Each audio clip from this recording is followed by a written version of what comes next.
Just saw Spider-Man Far From Home and oh my god, it was everything that I needed from the last Phase 3 Marvel film. You have to pretty much, based on the end credit scenes, you have to watch Endgame, obviously, before seeing this. You probably want to watch Captain Marvel. Everything I wanted them to talk about, like, the aftermath of Endgame. Probably give it like a 9 out of 10. Yeah, we're gonna get into the spoilers. So if you have not seen Spider-Man Far From Home, do not be a part of this video. There's a lot of feels. I took some notes. I'm gonna go into spoilers now. So if you haven't seen the film, please leave now because I don't want to spoil you, okay?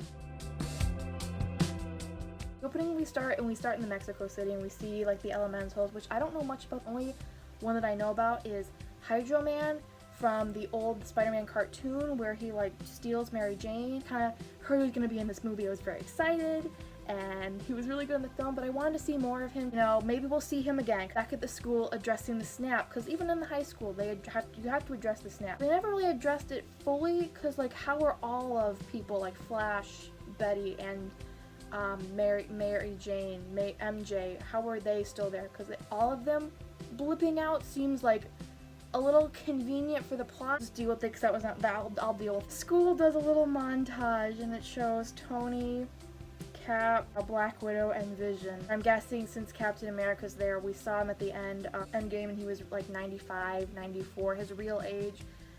So I'm guessing either the Avengers just decided that he was dead and just like made up a lie, or he's actually dead now, and in between Endgame and Spider-Man a few months.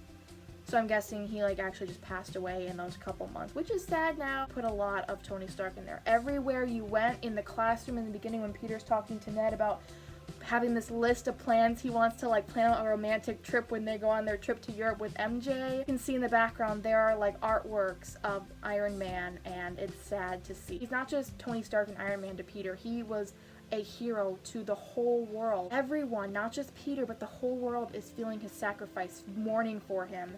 And you can see it everywhere. Peter, after he does that charity event, you see him fling around to the building and you see this monument, this chalk drawing of Tony Stark, and you can still see that Peter is still reeling from it. Peter is like the fans after seeing Endgame. We don't know where to go. We're angry, we don't know how to feel afterwards. We're still really upset about it, and Peter's us. He still misses him every day. It's not just Peter that lost Tony. It was Happy, it was May, it was Morgan, it was Pepper, it was the whole world. Throughout this movie they mention so much that the Avengers are really no more, and how can they? You just see Tony everywhere, especially like when Happy goes to rescue Peter in Netherlands. Peter just has a breakdown and he says, I miss him so much.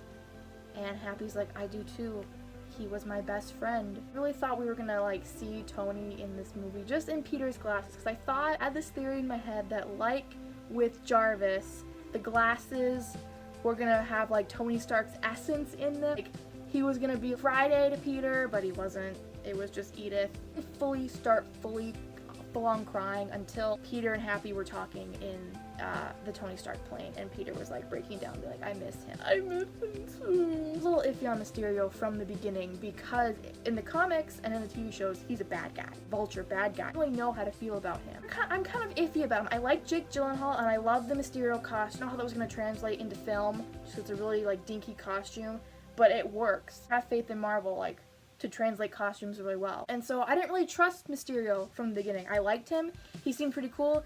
Every time he was chatting with Peter, he seemed kind of really genuine. He was a good villain. I really liked him. They're at the bar and Peter leaves and Mysterio is like the illusion villain, and we see this illusion with all of him and these former Tony Stark employees. He's a former Tony Stark employee. He's the one that made the glasses in the beginning of the Civil War movie where Tony, you see young Tony and his parents, and then Tony's talking at that campus. He's the one that made the glasses. And the other guy he's talking to was the guy from the first Iron Man movie that Obadiah Stane was yelling at. Like, how did I not connect these points? It's been so long since I watched Iron Man. I wouldn't know. I'm all over the place with my notes. First time we see Mysterio, he's fighting Hydro Man. It was so cool because Tom Holland does all of the stunts, and when he's actually hopping on those sticks in the water, he's actually doing that. He doesn't really have a stunt double unless it's for like the more extreme actiony stuff when he's like Tom Cruise of his age. And the first Mysterio fight was cool, like the magic, Mysterio's helmet, the way he's fighting Hydro Man. It was so cool. CGI, like, oh, it was so cool. The fight scene was so cool, and like Peter's trying to help out. and he doesn't have a Spider-Man costume with him. So he just wants to have a normal vacation, and so he puts on like a masquerade mask. He's in normal clothing and he's trying to help Mysterio fight Man in a masquerade mask. What? It's kind of like Spider-Man Homecoming. Was a growing of age story. Peter wants to be the big hero. He wants to be more than just a neighborhood Spider-Man. But in this movie, it's kind of the opposite. He wants to be the neighborhood Spider-Man, but in this situation, he really can't because Iron Man's gone, Captain America's gone. So he needs to take a stand and become like either the next Iron Man or become who he was meant to be and grow. And Nick Fury tells him, you gotta step up. I'm just here to have fun. I can't do this. Bitch, you've been to space. You have, Peter. You took on a Titan. I'm pretty sure you can take on these little elementals. It's okay. But Peter just really struggles with that. He wants to have a normal class vacation, like impress the girl he likes, but at the same time, he's like, he's now officially an Avenger. And sometimes you have to put your like favorite things aside and take responsibility for this thing that's been thrown in your lap. I think my favorite scene throughout the movie is when Peter's on the plane with Happy and he goes to make a new Spider-Man suit. It's like when Tony is building his Iron Man suits or he's down in his laboratory. He's a lab. He's got all the machines on, the electronics going, he's talking scientific things.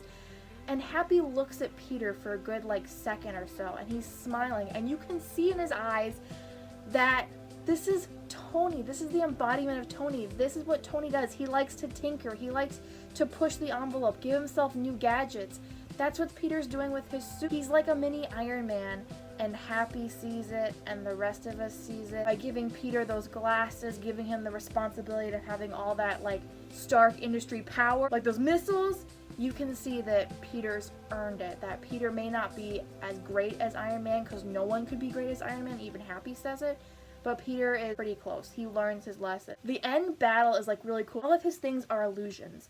And so his suit is all of illusion. And what's funny is his suit is an illusion, but like what he's wearing is like a motion capture suit and an actual fishbowl head.